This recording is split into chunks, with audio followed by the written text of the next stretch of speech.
ஆண்டவராகிய இயேசு கிறிஸ்துவின் இரத்தத்தினால மீட்கப்பட்ட தேவ ஜனமே, இந்த நல்ல பரிசுத்த ஓய்வு நாளுக்காக கர்த்தரை ஸ்தோத்திரிக்கிறேன். இந்த 2வது மாதத்தினுடைய கடைசி ஓய்வு நாளிலேயும் எபிரேயரின் புஸ்தகம் 11ஆம் அதிகாரம் 17ஆம் வசனத்திலே கர்த்தர் இன்றைக்கு இப்படியாய் நம்மோடு கூட பேசுகிறார். மேலும் விசுவாசத்தினாலே ஆபிரகாம் தான் சோதிக்கப்பட்ட போது ஈசாக்கை பலியாக ஒப்பு கொடுத்தான் என்று சொல்லி எழுதப்பட்டிருக்கிறது.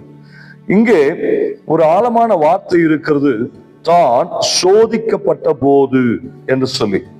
தான் சோதிக்கப்பட்ட போது ஆபிரகாமுக்கு கர்த்தர் ஒரு நீண்ட இடைவெளிக்கு பின்பாக ஈசாக்கை கொடுக்கிறார். ஈசாக்கை பெற்று எடுத்து தன் வாழ்க்கையில பெற்ற ஒரு மகிமையான சந்தோஷத்தோடு கூட வளர்த்துகிறார். வளர்த்தினதான ஈசாக்கை தனக்காக பலி செலுத்த வேண்டும் என்று சொல்லி கர்த்தர் ஆபிரகாமை சோதிக்கிறார். சோதிக்கப்பட்ட போது ஆபிரகாம் என்ன செய்தார் என்றால், கர்த்தர் சொன்ன அந்த காரியத்தை செய்யும்படிக்கு ஆயத்தமானார். அந்த பலிபீடத்தையும் உருவாக்கினார். அந்த பலி பொருளை ஈசாக்கையும் படைத்தார். இந்த இடத்துல எழுதப்பட்டிருக்கிறது, ஈசாக்கை பலியாக ஒப்பு கொடுத்தான் என்று சொல்லி எழுதப்பட்டிருக்கிறது. நீங்களும் நானும் சோதிக்கப்படும் போது என்ன செய்கிறோம்? நம்முடைய வாழ்க்கையில வருகிற சோதனையின் வேளையிலே நாம் எப்படிப்பட்டவர்களாய் இருக்கிறோம்? இன்றைக்கு கர்த்தருடைய சமூகத்துல நம்மை நாம் ஆராய்ந்து பார்க்க வேண்டும். ஏனென்றால் கர்த்தர் ஒருவேளை இந்த சோதனையின் வழியாக நம்மை நடத்துவாரே ஆனால் நம்முடைய வாழ்க்கையில நாம் என்ன செய்கிறோம்?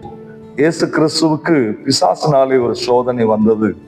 40 நாட்கள் உபவாசித்து இருந்தார்.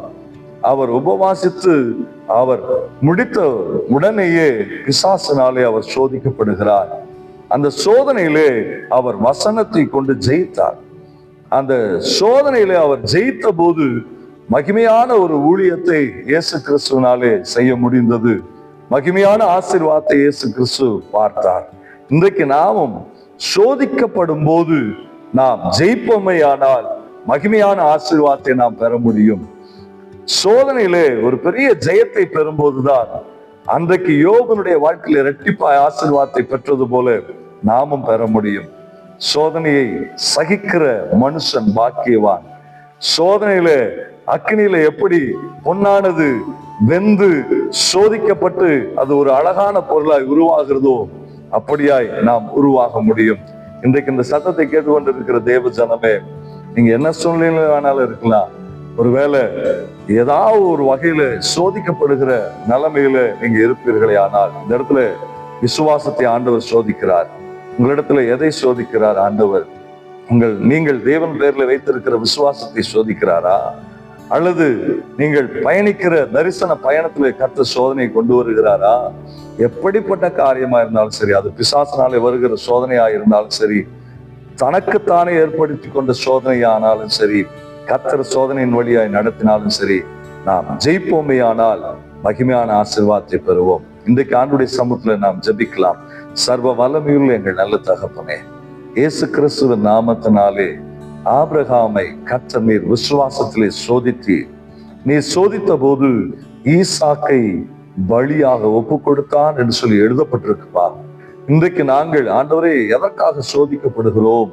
எப்படிப்பட்ட சோதனையின் வழியாக கடந்து செல்கிறோம்? இன்றைக்கு அவைகள் எல்லாம் நாங்கள் ஜெயித்து மகிமையான ஆசீர்வாதத்தை பெற எங்களை நாங்கள் ஒப்பு கொடுக்கிறோம் ஆண்டவரே. இன்றைக்கு யாரெல்லாம் என்னோடு கூட இணைந்து ஜெபிக்கிறார்களோ அத்தனை பேருடைய வாழ்க்கையில ஒரு பெரிய ஜெயத்தை காண கர்த்தர் கிருபை செய்யும். இதோ உம்முடைய கரத்துல ஒப்பு கொடுக்கிறோம். இயேசுவின் நாமத்தினாலே சோதனைகளை எல்லாம் ஜெயித்து ஜெபிக்கிறோம் எங்கள் நல்ல பரிசுத்த பிதாவே.